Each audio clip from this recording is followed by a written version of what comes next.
दस ख़त्म करने के बाद अब हम लोग साइंस का पहला चैप्टर स्टार्ट करते हैं। ठीक है, तो जो तुम्हारा साइंस में हम लोग पहला टॉपिक कवर कर रहे हैं वो एक्चुअली केमिस्ट्री से कवर कर रहे हैं and first chapter known as matter in our surrounding.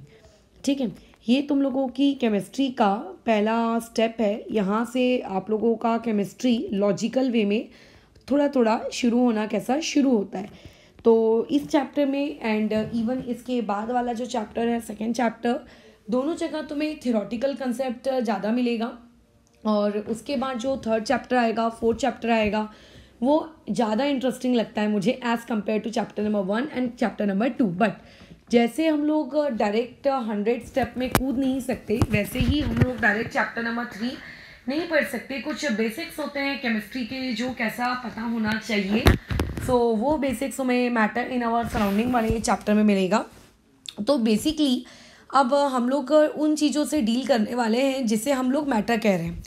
तो अगर सिंपल भाषा में मुझे ये जानना हो कि मैटर क्या है, तो मैटर को तुम सिर्फ 2 शब्दों में डिफ़ाइन कर सकते हो, वो ये जिसके पास वजन है और जिसके पास क्या है वॉल्यूम है, और तीसरा जिसको अगर किसी जगह पे हम रखें तो उस जगह पे रहने से उस जगह को वो ऑक्यूपाई कर लेता है, बस उस चीज़ को मैटर कहते हैं। जैसे अगर मेरे दिमाग में अभी हम लोग सोचें कि अच्छा x+9 = इतना होता है करके, या फिर अगर अपन दिमाग में अभी ये सोचें कि काश आज ये घर में बना होगा तो मुझे अच्छा लगेगा खाने पर, या फिर तुम्हें अभी किसी के लिए गुस्सा आ रहा हो बहुत ज़्यादा, तो ये जो वर्ड्स अपन बोल रहे हैं जो इमेजिनेशन से रिलेटेड है, ठीक है, जिसको हम अपने दिमाग में सोच रहे हैं, या इस चीज़ का कोई भी मास है क्या रियलिटी में। मास इन द सेंस अगर तुम उस चीज़ को क्या एक पर्टिकुलर स्पेस में रख सकते हो कि तुम यहाँ पे बैठ जाओ, इस जगह को तुम ऑक्यूपाई कर लो, बिल्कुल नहीं। लेकिन हाँ, अगर मान लेते हैं एक आपके पास एक कागज़ है और उस कागज़ में लेट से तुमने अपने कलर से एक डॉट वहाँ पे क्रिएट कर दिया, तो अब क्या हुआ कि तुम्हारे डॉट क्रिएट करने से पहले उस कागज़ के पास एक सर्टेन एरिया था। अब जब तुमने उसके ऊपर ये येलो कलर का डॉट क्रिएट कर दिया तो ये येलो कलर का डॉट क्रिएट करने की वजह से वो जो उस कागज़ का एरिया था वो क्या हो गया, कम हो गया। अब उतनी स्पेस तो बाकी नहीं रही, तो we can say that this dot is known as what, a matter. ठीक है, अब ऑब्वियस है कि इस डॉट को हम मैटर कहेंगे, और अगर ये मैटर है, इसने स्पेस ऑक्यूपाई किया है, तो इसके पास 2 चीज़ें कन्फर्मली होंगी, वो होगी मास और दूसरा होगा वॉल्यूम। हो सकता है बहुत कम हो सकता है बहुत ज़्यादा हो। दूसरा एग्जांपल लेते हैं हम लोगों के पेन, राइट, जिससे हम लोग लिखते हैं अपनी कॉपी में। तुमने जब पेन को ख़रीदा तो उसमें रिफ़िल कैसी थी, बहुत ही फुल थी, और उसके बाद तुम जैसे जैसे लिखते जा रहे हो तुम्हारी रिफ़िल ख़त्म होती जा रही है। अपन बात कर लेते हैं इंक पेन की। तो जब हम लोग इंक पेन में क्या होता है, अभी स्कूल जाने से पहले तुमने इंक पेन की बॉटल मतलब इंक की बॉटल ली, उससे इंक भर दी इंक पेन के अंदर, जो नीचे दिखता है ना वैसा अपन भरते हैं उसके अंदर, तो वो उसके पास वॉल्यूम है, राइट। तुम कहोगे इसका मास निकाल सकते हैं क्या, तो ऑब्वियस है कि हम इस चीज़ का मास निकाल सकते हैं, बट इसका मास हम इस तरीके से नहीं निकालते हैं कि जाके तराजू के ऊपर उस इंक की ड्रॉपलेट्स को रख दिया और बोल रहे हैं कि देखते हैं तुम्हारा वजन कितना होता है करके। तो इसका मास भी निकाला जा सकता है, इसका वॉल्यूम भी निकाला जा सकता है। जैसे जैसे तुम कागज़ पे लिखते हो, तुम्हारी कॉपी का जो पहले पेज है वो बहुत ही कैसा था, एकदम कोरा था। तुमने उसके ऊपर लेट से कुछ वर्ड्स, कुछ अल्फ़ाबेट्स या कुछ डिज़ाइन अगर उस पेन की मदद से बनाए, तो क्या हो गया कि जो तुम्हारे इंक पेन में जो इंक भरी थी वो भी कम होने लगी। तो वो कम होके गई कहाँ, वो इंक बराबर क्या गायब हो गई। तो इस इंक पेन की इंक निकल के आ गई है तुम्हारे कागज़ के ऊपर, राइट। तुम ये कह सकते हो कि इंक पेन के अंदर से या फिर जेल पेन के अंदर से या फिर किसी भी पेन के अंदर से जो वहाँ पे इंक था, जो उसकी रिफिल थी, वो धीरे धीरे उसकी क्वांटिटी कम होती गई और वो वाली चीज़ कहाँ पे आती गई, आपके पीस ऑफ पेपर पे आती गई। So this is called as matter, कि यानी कि जब हमने उस इंक को अपने पेपर पे उससे कोई डिज़ाइन बनाई तो पेपर पहले जितना ब्लैंक था वो अब उतना ब्लैंक नहीं रहा, और अब वहाँ पे उसके बदले में क्या आ चुकी है, कोई डिज़ाइन आ चुकी है। अब वहाँ पे आपके पास फ्री स्पेस नहीं है। So you can say that कि आपकी उस इंक ने उस कागज के ऊपर की स्पेस को क्या कर लिया, ऑक्यूपाई कर लिया है। तो इनडायरेक्टली कोई भी चीज जो स्पेस में क्या मतलब स्पेस मतलब सराउंडिंग में जो स्पेस ऑक्यूपाई करती है, जगह को घेरती है, ठीक है, उस जगह को ऑक्यूपाई कर लेती है, उस चीज को हम लोग एक्चुअली में कहते हैं मैटर। जरूरी नहीं है कि वो सॉलिड हो, ठीक है। इंक पेन में जो इंक रहे हैं वो सॉलिड तो नहीं है ना, वो तो लिक्विड स्टेट में है, तो लिक्विड को भी हम मैटर कह सकते हैं। सॉलिड तो ऑब्वियसली मैटर होता ही है। तुम्हारे कमरे में बेड होगा, अलमारी होगी, चेयर होगी, ठीक है, और भी बहुत सारे सामान होंगे। तो अगर वो सामान मैं रूम से पूरे खाली कर दूं तो तुम्हारा रूम कितना बड़ा बड़ा दिखेगा। बाद में जब हम लोग उस रूम को उस सामानों से भर देंगे तो क्या देखेंगे कि वहां पे जो फ्री स्पेस है चलने फिरने के लिए, वो फ्री स्पेस क्या हो चुकी है, कम हो चुकी है। तो वो ऑब्जेक्ट्स, दो सॉलिड ऑब्जेक्ट्स जिन्होंने आपके उस रूम की स्पेस को कम कर दिया, are termed as what, matter. So a matter can be in a solid state, a matter can be in a liquid state. तो ऐसा कुछ नहीं है कि मैटर जो होता है वो सिर्फ सॉलिड को बोलते हैं, एक लिक्विड चीज को भी हम मैटर कहते हैं। अच्छा, व्हाट अबाउट गैसेस? क्या गैसेस को भी हमें मैटर कहना चाहिए? ऑब्वियसली हम गैसेस को मैटर कहते हैं।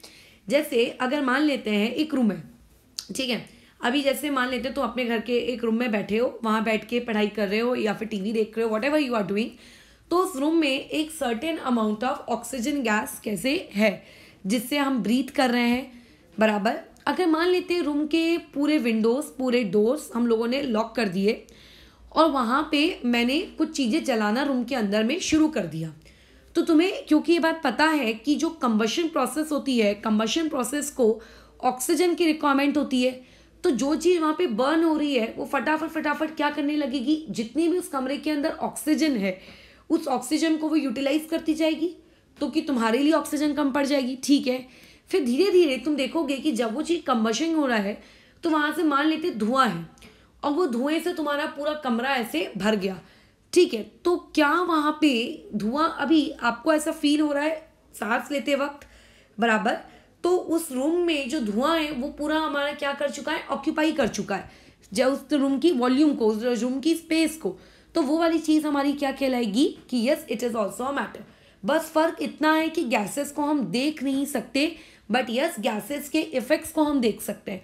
वो इस तरीके से कि जब पहले हमने चीजें उस रूम में बर्न नहीं की थी तो ऑक्सीजन की क्वांटिटी अच्छी खासी थी, हमें कोई सफोकेशन नहीं हो रही थी, लेकिन बंद करने के बाद वहां पे धीरे धीरे कार्बन डाइऑक्साइड बोलो या फिर कोई दूसरी गैस बोलो, उनकी ने जगह वहां पे घेर ली और उनकी वजह से हमें सफोकेशन फील होना कैसा हो गया, शुरू हो गया। अब अगर मान लेते हैं गैसेस आपके मैटर को मतलब सराउंडिंग को ऑक्यूपाई नहीं करती, तो अभी अभी जैसे हम लोग ये बोलते हैं कि दिल्ली बहुत ही मतलब क्या कैसे पोल्यूशन वाला है, अगर कोई इंसान वहाँ पे स्मोक नहीं भी कर रहा है तो भी वो स्मोक कर रहा होता है, राइट, क्योंकि वहाँ की जो हवा है वो बहुत ही पोल्यूटेड है। तो ये इंडिकेट करता है कि yes gases also occupy a something in our surrounding, ठीक है। तो पहली बात तो मैटर क्या हुआ, मैटर एक ऐसी चीज हुई कि जो आपके इस सराउंडिंग में, जो इस यूनिवर्स में, चाहे तुम्हारा घर हो या फिर आउटसाइड द होम हो, स्कूल हो या कहीं भी हो, किसी भी जगह पे जो स्पेस को ऑक्यूपाई करे उस चीज को हम लोग क्या कहते हैं, मैटर, बस। लेकिन जैसे कुछ वर्ड्स हो गए, लेट्स से मैं कहूंगी कि ये पर्टिकुलर पर्सन बहुत ही ऑनेस्ट है, राइट, बहुत ही ईमानदार है, तो क्या वो जो वर्ड ऑनेस्ट हुआ या फिर वहां पे जो वर्ड ईमानदारी हुआ, क्या वो वर्ड थोड़ा सा भी तुम्हारे सराउंडिंग में क्या कोई स्पेस ऑक्यूपाई कर रहा है, क्या नहीं, वो तो हमारी मेंटल यानी कि हमारी बॉडी की या फिर कह सकते हो हमारी एक कैरेक्टरिस्टिक है ना कि हम वैसे हैं, बराबर। तो वो कोई फीलिंग, जो हमारी फीलिंग्स है, जो हमारे इमोशंस है, जो हमारे नेचर है, ये सारी चीजें मैटर नहीं होती। सो जो मैटर होता है वो आपका क्या कहलाता है कि anything which occupy space it termed as matter.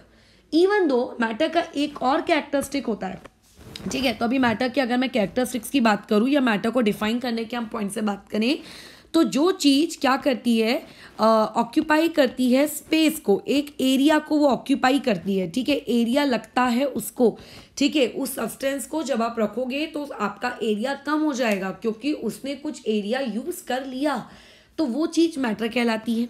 अब वो वाली चीज अगर मैं लिक्विड की बात कर रही हूँ, तो लिक्विड जैसे आपके पास है तो ज़रूरी नहीं है कि वो ऑक्यूपाई एरिया, वो वॉल्यूम भी तो ऑक्यूपाई कर सकते हैं ना, ठीक है। तो कोई भी चीज़ जो वॉल्यूम को भी ऑक्यूपाई करती है वो भी चीज़ क्या कहलाती है, मैटर कहलाती है।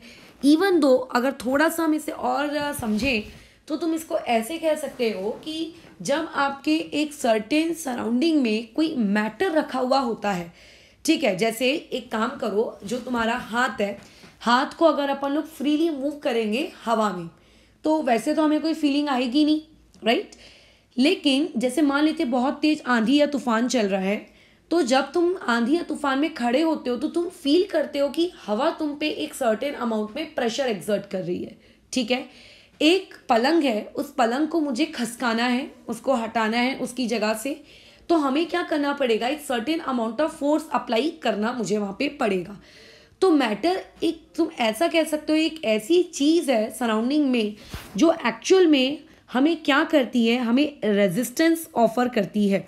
यानी कि जब तुम उस चीज़ को उसकी स्पेस से हटाने की कोशिश करोगे तो वो हटेगी नहीं, बल्कि मतलब ऑब्वियस है फिर तुम्हें क्या करना पड़ेगा, थोड़ा और ज़्यादा फोर्स लगाना पड़ेगा तो वो डिस्प्लेस होगी, राइट। अगर जैसे एक बहुत बड़ा बेड है, मैं बोलूँगी फूंक मारने से क्या वो हट जाएगा, तो वो तो नहीं हटेगा। लेकिन हो सकता है उसके बदले में एक पंख अगर कोई पड़ा हो, एक सिंपल छोटा सा पीस ऑफ पेपर हो, ठीक है, या फिर बाल हो, इन्हें फूंक मारने से मे भी वो अपनी जगह से डिस्प्लेस हो सकते हैं। तो अगर आपको मैटर को उसकी जगह से डिस्प्लेस करना है देन यू नीड, ठीक है, क्या चाहिए आपको, फोर्स चाहिए। ये इंडिकेट करता है कि मैटर आपको रेजिस्टेंस ऑफर करता है। वाइल डूइंग अ स्विमिंग, अगर तुमने स्विमिंग की है तो अपन को अपने हाथों का वहाँ पे मोशन करना पड़ता है, जिसकी वजह से हम पानी को वहाँ से हटाते हैं, राइट। पानी अपने आप तो हमारे लिए हटता नहीं है कि अच्छा अभी हम आ गए करके तो पानी अपने आप हटना शुरू हो जाएगा। So that is a matter. अब मैटर को अगर मैं डिफाइन करने की बात करूं तो मैटर इज एनीथिंग, वो कुछ भी हो सकता है। It can be either solid, it can be liquid और it can be a gas, ठीक है। और वैसे तो और भी होती हैं, किसी के दिमाग में ये ख्याल आएगा प्लाज्मा, किसी के दिमाग में आएगा Bose Einstein condensation, BEC, right, वो भी होते हैं आपके मैटर। बट बेसिकली हम लोग 9th स्टैंडर्ड के सिलेबस में 3 टाइप के मैटर्स की स्टेट्स के साथ डील करेंगे, solid, liquid and gas. Even though तुम अगर 10th क्रॉस भी कर जाओगे, 11th 12th में भी आओगे, तो भी तुम्हें 3 ही स्टेट ऑफ मैटर पढ़नी है, सॉलिड, लिक्विड एंड गैस, ठीक है। आई एग्री कि 2 और होती हैं, इवन उन्हें भी मैटर कंसिडर किया जाएगा, ठीक है। They are also a part of matter, but matter can be anything. The most important term is matter can be anything. Matter कुछ भी हो सकता है जो स्पेस ऑक्यूपाई करता है, और वो ऑक्यूपाई करता है वॉल्यूम, या फिर मैं इसको दूसरे शब्दों में कह सकती हूँ कि उसके पास मास होता है। अगर किसी के पास मास है तो उसके पास वॉल्यूम है, अगर किसी के पास वॉल्यूम है तो उसके पास मास है, ठीक है। ऐसा नहीं होगा कि मेरे पास एक ऐसा ऑब्जेक्ट है जिसके पास मास तो है बट उसके पास वॉल्यूम नहीं है, बट एक ऐसा ऑब्जेक्ट जिसके पास वॉल्यूम है उसके पास मास नहीं है, वो अगर कोई भी एक टर्म आप वहाँ पे यूज़ कर सकते हो। और ये वाली चीज़ थोड़ी एक्स्ट्रा में हम लोगों ने इंक्लूड कर ली है। ये मैटर की अगर डेफिनेशन स्कूल में लिखने को आए तो ये वाली टर्म हम वहाँ पे यूज़ नहीं करेंगे, क्योंकि इस टर्म को मैं तुम्हें आगे कुछ गिव रीजंस के वक्त समझाऊंगी, तो इसीलिए मैंने इसको पहले ही इंक्लूड करवा दिया है। सो अगर मुझे मैटर को डिफाइन करने को कहा जाए then how I will define matter. So matter can be defined as anything, ठीक है। एनीथिंग का मतलब सॉलिड, लिक्विड, ग्लास, प्लाज्मा या फिर BEC, right, which occupy space and has mass is called matter. तो ये जो पूरा चैप्टर है इसमें एक्चुअल में हम लोग मैटर्स के बारे में पढ़ेंगे, ठीक है। अब अगर मैं मैटर के बारे में पढ़ने वाली हूँ तो जो हमारा सिलेबस है, सबसे पहले हम लोग जब किसी भी चीज़ के बारे में पढ़ते हैं केमिस्ट्री में, तो पहले हम लोग उसके को 2 बेसिस पे क्लासीफाई कर लेते हैं। पहला होता है मैटर को क्लासीफाई, या केमिस्ट्री की किसी भी चीज़ को क्लासीफाई करने का तरीका, उसकी फिजिकल प्रॉपर्टीज़ की आप स्टडी करो, ठीक है। आपको क्या पढ़ना है, उसकी फिजिकल प्रॉपर्टीज़ को स्टडी करो, या फिर दूसरा तरीका होता है आप उसकी केमिकल प्रॉपर्टीज़ को स्टडी करो। तो जो केमिकल प्रॉपर्टीज़ वाला हिस्सा है ये हम लोगों का इसी स्टैंडर्ड में 2nd चैप्टर है, और जो फिजिकल प्रॉपर्टीज़ है वो इस स्टैंडर्ड में हमारा पहला चैप्टर है। फिजिकल प्रॉपर्टीज़ से क्या समझ में आता है कि what do you mean by the term physical properties. तो फिजिकल प्रॉपर्टीज़ का मतलब ये होता है anything which can be felt, which can be seen, ये ठीक है, जिसे आप देख सकते हो, जिसे आप महसूस कर सकते हो, ठीक है। अभी जैसे मान लेते हैं बिजली है, अब बिजली को तो मैं देख नहीं सकती, ठीक है, लेकिन बिजली के इफेक्ट्स तो मैं देख सकती हूँ ना। कैसे आप बिजली के इफेक्ट्स देख सकते हो? जब आप किसी भी चीज़ से इलेक्ट्रिसिटी पास करोगे तो हो सकता है फ़ैन चलना शुरू हो जाए, हो सकता है लाइट ग्लो हो जाए, तो आप उसको देख नहीं पा रहे हो बट आप उसके इफेक्ट्स को तो ऑब्जर्व कर पा रहे हो। ठीक है, तो ऐसी चीज़ों को हम लोग कहते हैं फिजिकल प्रॉपर्टीज़, राइट। तो फिजिकल प्रॉपर्टीज़ में क्या क्या आ सकता है? मास आ सकता है, ठीक है। जैसे अगर मुझे कहा जाए कि मुझे मेरा वेट कैलकुलेट करना है तो मैं जाके वेइंग मशीन पे खड़ी हो जाऊंगी, वो मेरे को दिखा देगा कि मेरा वेट बराबर इतना, ठीक है, क्लियर है। तो अगर मान लेते हैं मेरा वेट बराबर इतना, तो वो मेरी फिजिकल प्रॉपर्टी हो गई। अगर मैं अपनी बॉडी की बात करूँ तो मेरा स्किन टोन क्या है, ये मेरा फिजिकल कैरेक्टरिस्टिक है। हमारे हेयर्स कितने लॉन्ग है, ये हमारा फिजिकल कैरेक्टरिस्टिक है। लेकिन मेरा ब्लड ग्रुप क्या है, ठीक है, और इसके अलावा जो भी बॉडीज़ के अंदर का टर्मिनोलॉजीज होती हैं जो एक पर्सन को दूसरे पर्सन से डिफर करती हैं, लाइक से डीएनए वगैरह, वो सब हो गया हमारा केमिकल।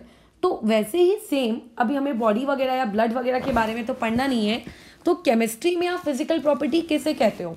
मास ये हमारी फिजिकल प्रॉपर्टी होती है, वॉल्यूम ये हमारी फिजिकल प्रॉपर्टी होती है, डेंसिटी ये हमारी फिजिकल प्रॉपर्टी है, कलर, ठीक है, etcetera etcetera things are known as physical properties. तो पहले इस चैप्टर में हम लोग मैटर को फिजिकल प्रॉपर्टीज के हिसाब से क्लासीफाई करेंगे। तो अगर मैं मैटर को फिजिकल प्रॉपर्टीज के हिसाब से क्लासीफाई करूँ तो मैटर हमारे पास अप टू मतलब 9th स्टैंडर्ड हम 3 टाइप के मैटर्स पढ़ने वाले हैं। पहला सॉलिड, उसके बाद नेक्स्ट पढ़ेंगे लिक्विड, और उसके बाद पढ़ेंगे हम लोग गैस, राइट। तो ये हम लोगों की स्टडी रहेगी। तो ये हम लोगों ने मैटर में इस चैप्टर में फिजिकल प्रॉपर्टीज पढ़नी है, और फिर सॉलिड लिक्विड गैस के बारे में पढ़ना है।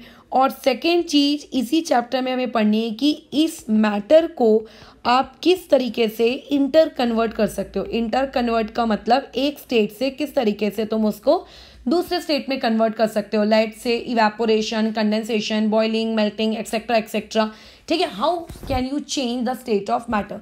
अब स्टेट ऑफ मैटर कोई ऐसी चीज़ तो है नहीं ना कि क्या पत्थर की लकीर है, लेट्स से कि अब ये हो गया सो हो गया, अब ये सॉलिड है सो है ना, अब तो ये लिक्विड बन सकता है ना तो ये गैस बन सकता है। Matter is inter convertible, you can convert a solid into liquid, liquid into gas, gas into liquid and liquid back into a solid. वो डिपेंड करता है कुछ कंडीशंस पे कि ऐसा करने से ऐसा होगा, बट ऐसा हो सकता है। तो अगर एक बार चीज़ों को मैं समराइज करवा दूँ तो चैप्टर ब्रॉडली 2 पार्ट्स में क्लासीफाई है। पहला मैटर को समझना एंड टाइप्स ऑफ मैटर के कैरेक्टरिस्टिक पढ़ना, यानी कि किस तरीके से सॉलिड, लिक्विड और गैस एक दूसरे से अलग है। पार्ट नंबर 2 कि मैटर को हम एक दूसरे में कन्वर्ट कैसे कर सकते हैं, एक फॉर्म से दूसरे फॉर्म में मैटर को कन्वर्ट कैसे किया जा सकता है, और उस कन्वर्ट करने वाली प्रोसेसेस को हम लोग क्या क्या कहते हैं। बस खत्म, यही हम लोगों का मैटर है एंड ये चैप्टर है, सॉरी। और इसी चैप्टर से फिर हम लोग रिलेटेड क्या करेंगे, कुछ गिव रीजंस बनाएंगे। तो ये हो गया तुम्हारा introductory part and let's move forward, आगे जाते हैं। तो देखो पुराने के ज़माने मतलब पुराना जो ज़माना था, that is the our ancient chemistry. तो उस वक्त एक्चुअल में जो अपना वेद है उनमें ऐसा लिखा गया है कि जो हमारा पूरा का पूरा ब्रह्मांड है, पूरे के पूरे ब्रह्मांड में हर चीज़, आइदर वो लिविंग हो या फिर वो नॉन लिविंग हो, उसे ऐसा बोला जाता है कि वो आपके 5 फंडामेंटल चीज़ों से बनी है, राइट। यानी कि जो खाना हम खाते हैं, जिस पानी को पी के तुम जिंदा रहते हो, हवा जिससे हम सांस लेते हैं, कपड़े जिसे हमने पहने हैं, जिस बेड पर हम सोते हैं, स्कूल जिन टेबल चेयर्स पे हम बैठते हैं, ठीक है, बहुत सारे जानवर, हम खुद, हमारी स्किन, प्लांट्स, हर चीज़ आपकी मैटर है। और हर मैटर बना हुआ है छोटे छोटे छोटे छोटे छोटे छोटे पार्टिकल्स से, ठीक है। मतलब मैटर ऐसा नहीं है कि ये मैटर है, ये एक बॉल है, ये एक पत्थर का टुकड़ा है, बस बात खत्म। अगर ये इस चीज़ को मैं एक मैटर कहूँगी तो जो आपका मैटर होता है ना, ये मैटर फर्दर डिवाइड किया जा सकता है। लेट्स से मेरे पास एक पीस ऑफ पेपर है, इस पीस ऑफ पेपर को मैंने 2 टुकड़ों में फाड़ दिया, तुम उसके बाद उसको और छोटे टुकड़ों में फाड़ दो। ऐसे करते करते करते करते हम लोग उस पीस ऑफ पेपर को जितना छोटा देखो हमसे पॉसिबल है उतना छोटा हम उसे कर सकते हैं। तो क्या हम ऐसा कहेंगे कि अच्छा कि ये सबसे छोटा टुकड़ा मैं कर सका तो ये इसका स्मॉलेस्ट पार्टिकल है? ऐसा नहीं है। अगर मान लेते हैं तुम छोटे उसको काटते काटते काटते काटते एक बहुत छोटे टुकड़े में पहुंच गए, वहां पहुंचने के बाद तुमने कहा कि यार इससे छोटा तो मैं नहीं कर पा रहा हूँ, तो इसका मतलब यही चीज आपकी मैटर का सबसे स्मॉलेस्ट पार्टिकल हुआ क्या? नहीं, मैटर के जब आप उसको तोड़ते हो या जब उसे आप काटते हो तो जो काट कर या तोड़ कर आप स्मॉलेस्ट पार्टिकल अचीव कर लेते हो वो तुम्हारी नज़र में स्मॉलेस्ट है, बट रियलिटी में वो स्मॉलेस्ट नहीं है। उस छोटे से पार्टिकल को जिसे हम लोग स्मॉलेस्ट बोल रहे हैं एक्चुअली में वो और छोटी छोटी चीज़ों के मतलब उसके अंदर है, एंड वो छोटा सा पार्टिकल जिसके अंदर वो और छोटी छोटी चीज़ें हैं are known as what? Atoms. वो आपके क्या कहलाते हैं? एटम्स। फिर अगर मैं ये बोलूँगी कि अच्छा कि ये जो छोटा सा टाइनी पीस ऑफ पेपर जो मुझे छोटा लग रहा है इसका मतलब इसके अंदर एटम्स हैं, तो यस इसके अंदर एटम्स हैं। फिर हम कहेंगे क्या एटम्स को सबसे छोटी यूनिट बोलना चाहिए फिर तो हमें, तो कई सालों तक हमने ऐसा माना भी, जो हम लोग सेकेंड चैप्टर में पढ़ेंगे कि यस एटम्स आर मतलब इनडिविजिबल पार्टिकल। फिर बाद में ये चीज़ प्रूफ हुई कि नहीं, एटम भी आपका इनडिविजिबल पार्टिकल नहीं है, एटम के अंदर में भी फंडामेंटल पार्टिकल्स हैं लाइक इलेक्ट्रॉन, प्रोटॉन, न्यूट्रॉन्स करके, ये आएगा सब आगे वाले चैप्टर में। सो इनडायरेक्टली मैटर्स को अगर मैं बोलूँ तो मैटर को अगर आप बहुत छोटे टुकड़ों में तोड़ पाए तुम्हारी नज़र से वो बहुत छोटा है, राइट। जैसे अगर मान लेते हैं एक शक्कर का दाना है, वो शक्कर के दाने को अगर अपन क्रश करके उसका पाउडर बना लें तो जो एक पाउडर का पार्टिकल होगा वो हमारी नज़र में बहुत छोटा है, बट अगर अपन उसको एक चींटी की नज़र से देखें तो चींटी के रिस्पेक्ट में तो वो बहुत बड़ा पार्टिकल हुआ, तो चींटी के रिस्पेक्ट में वो पार्टिकल बड़ा है। अगर चींटी को बोला जाए कि इसका और छोटा छोटा टुकड़ा होगा तो चींटी बोलेगी यस बिल्कुल हो सकता है। तो anything which is divided into smallest particle is not really a smallest, वो हमें ऐसा लगता है कि स्मॉलेस्ट है, राइट। अगर तुम्हारे सामने एक बहुत ऊंचा स्काई स्क्रैपर हो, बहुत ऊंची बिल्डिंग हो, तो उसके रिस्पेक्ट में मुझे ऐसा लगेगा कि मैं बहुत छोटी हूँ, राइट। या फिर अगर हमारे सामने एक चींटी खड़ी हो तो उसको चींटी को लगेगा कि वो बहुत छोटी है, राइट। तो वो ये सारी चीज़ें ना रिस्पेक्टिव होती हैं, बट बेसिकली आपका जो स्मॉलेस्ट पार्टिकल है वो अपने अंदर उसके और भी बहुत छोटे छोटे पार्टिकल्स होते हैं, दैट छोटे छोटे particles are known as atoms, right. तो जो भी मैटर हम लोग पढ़ने वाले हैं वो मैटर एक्चुअल में इसका पहला कैरेक्टरिस्टिक यही होता है कि matter are made up of particles. जो भी मैटर हमारे आजू बाजू में, चाहे वो लिविंग हो या चाहे वो नॉन लिविंग हो, वो सभी का सभी चीज़ें बनी होती हैं किस चीज़ से? पार्टिकल से बनी होती हैं। तुम कुछ भी उठा लो, ठीक है, इसके बारे में हम लोग और डिटेल में बातचीत करेंगे चैप्टर नंबर 3 में, राइट। और वो जो पार्टिकल्स होते हैं वो पार्टिकल्स आपके एटम्स भी हो सकते हैं, या फिर मैं ऐसा कहूँ कि वो ग्रुप ऑफ एटम्स भी हो सकते हैं, ठीक है। वो एटम्स भी हो सकते हैं या फिर ग्रुप ऑफ एटम्स भी। इस लाइन को समझते हैं कि इस लाइन का मीनिंग क्या है। अगर मान लेते हैं मेरे पास एक आयरन का ब्लॉक है, लोहे का टुकड़ा, अगर मैं इस लोहे के टुकड़े को छोटे छोटे पार्टिकल्स में ब्रेक करना शुरू करूं तो क्या होगा कि ये जो आयरन का पार्टिकल है इसको लेट से मैं तोड़कर एकदम इस टुकड़े में ले आई, ये मेरे पास आ गया। क्या ये अभी भी आयरन का ब्लॉक है? क्या यस, ये अभी भी आयरन का ब्लॉक है, बट हमें ऐसा लग रहा है कि ये बहुत छोटा है, तो ठीक है छोटा है। अगर मैं बोलूँगी क्या इसके अंदर का कंपोजिशन क्या है, तो तुम बोलोगे कि आयरन के ब्लॉक के अंदर बहुत सारे नंबर ऑफ पार्टिकल्स होंगे। तो मैं तुमसे पूछूंगी किसके मतलब कौन से पार्टिकल्स वहाँ पे होंगे, क्या इसके अंदर मतलब क्या है, तो तुम बोलोगे इसके अंदर से छोटे छोटे बहुत सारे क्या हैं? आयरन के ही एटम्स हैं। फिर वो बहुत सारे छोटे छोटे छोटे छोटे टाइनी एटम्स जिसे हम अपनी नेकेड आई से नहीं देख सकते, वो जब कंबाइन हो रहे होंगे ना, तो वो कंबाइन होने के बाद ये क्रिएट कर रहे होंगे, ठीक है। वो इतने छोटे और इतने ज़्यादा हैं, बहुत ज़्यादा, मतलब करोड़ों से भी ज़्यादा संख्या में, मिलियन बिलियन से भी ज़्यादा संख्या में वो होंगे। उन्हें हमने कहा कि अच्छा ये Fe के एटम्स हैं, ओके। तो हमने कहा कि ये आयरन का ब्लॉक इन एटम से बना हुआ है। बट अगर मैं इस बारे में बात करूं कि मेरे पास एक ग्लास है, उस ग्लास में पानी हम लोगों ने या कोई दूसरा लिक्विड लेट से भर के रखा हुआ है। पानी मैंने इसीलिए कहा क्योंकि पानी का फॉर्मूला हम लोगों को पता है, ठीक है। तो ऐसे केस में अगर उस पानी की एक बूंद मैं लेती हूँ, ड्रॉपर रहता है ना वो इंक पेन में भरने वाला, इंक वाला एक ड्रॉपर आता है, तो कफ सिरप में भी, कई दवाइयों में भी आता है। उस ड्रॉपर से लेट से हमने एक ड्रॉप आपका वाटर लिया। अब कहने को हमारी नज़र में ये एक बूंद है, ठीक है, लेकिन एक्चुअली इस एक वाटर की ड्रॉपलेट के अंदर में भी बहुत सारे छोटे छोटे छोटे छोटे छोटे छोटे पार्टिकल्स होंगे। अब लेकिन अगर मैं यहाँ पे सवाल तुमसे पूछूं कि यहाँ पे जो ये पार्टिकल्स हैं ये कौन है, तो तुम बोलोगे कि यहाँ पे ये पार्टिकल एटम है। रॉन्ग, यहाँ पे पार्टिकल एटम्स नहीं है, बल्कि यहाँ पे पार्टिकल्स हैं ग्रुप ऑफ एटम। क्यों मैंने यहाँ पे group of atom word use किया? क्योंकि वाटर जो है ये आपका मतलब एक मॉलिक्यूल है। वैसे इसके बारे में हम लोग नेक्स्ट चैप्टर में पढ़ेंगे, बट अभी मैं तुम्हें थोड़ा थोड़ा पढ़ाते हुए जा रही हूँ ताकि वो इंटरलिंक्ड रहे।